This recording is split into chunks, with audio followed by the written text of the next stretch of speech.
Lindsay. A lot of people starting to even cancel their trips, their vacations for December. What is the concern from the Western Cape government? I think the concern right now, Masego, is getting those travellers who are already in the country to get them on flights back home before there are no longer any international flights leaving Cape Town. Last night, about 50 passengers who were due to get onto an Air France flight found themselves stranded here when Air France just summarily cancelled their flight, and Western Cape authorities had to help them find accommodation.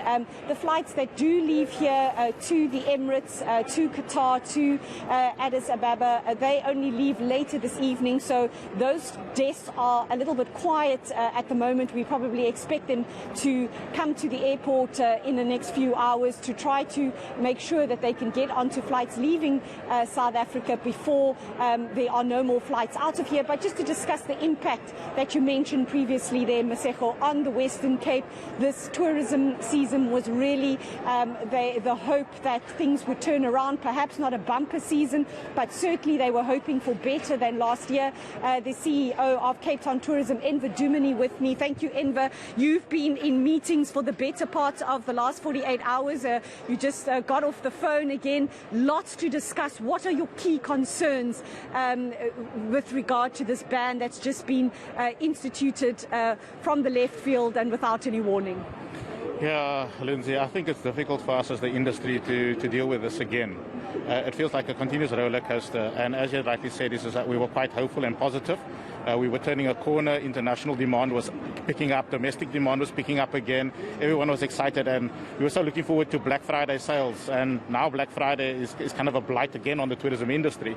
And I think for us the biggest concern is the negative messaging that's going out there, despite a positive discovery by, I think, qualified and professional people within the medical fraternity. So we are dismayed by it, and as you had rightly said, last night we had 50 to 100 passengers stranded here at the airport, but we immediately worked with the provincial government, with the City of Cape Town, also other industry associations to assist with emergency accommodation, because these people didn't expect to be stranded here, and we activated our Travel-Wise and Band-Aid program to assist them.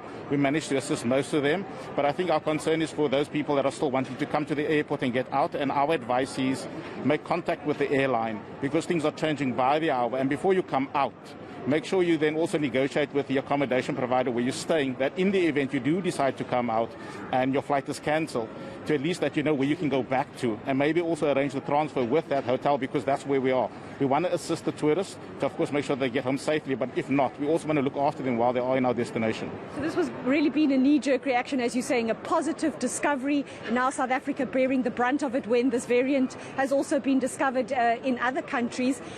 What now do you do, or what impact have you seen in terms of people perhaps cancelling their bookings? What are your operators affiliated to your association telling you? Has there also been a knee-jerk reaction in terms of cancelling bookings, or are people adopting a wait-and-see approach and hoping that maybe this is only something temporary?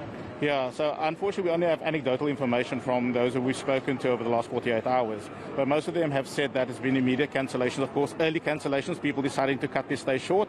And then they have seen a few of the cancellations over at least the traditional tourism high season, which is around the February-March period.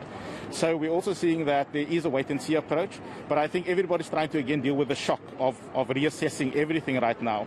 I think for me the biggest concern is that we're able to start the recovery of jobs again.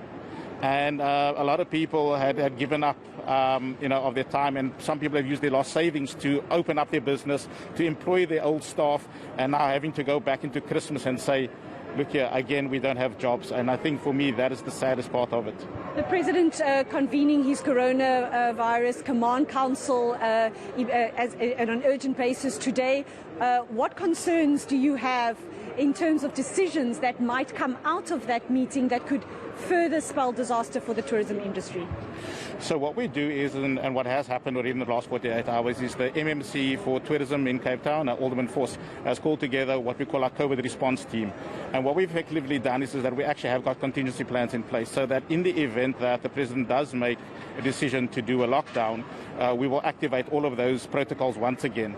But I think what I do ask of the President is to be measurable in the approach and not to be heavy-handed.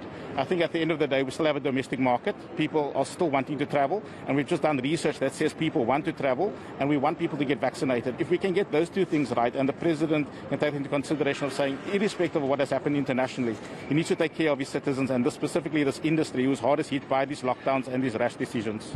Just lastly, Enver, should it not turn out favourable for the international market to travel here this December? You're saying many businesses use their last savings as a last-ditch attempt to get the tourism industry going again. Will this spell the death knell for the tourism industry in the Western Cape? Well, traditionally, the international tourists don't come over the December period. It's mostly domestic market.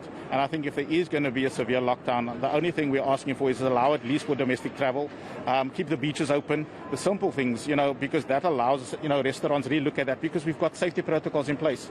The fact that we ran an election and there wasn't a spike, I think they need to take that into consideration as well and just allow us. But I think more importantly, there needs to be a bigger emphasis from government to get people vaccinated.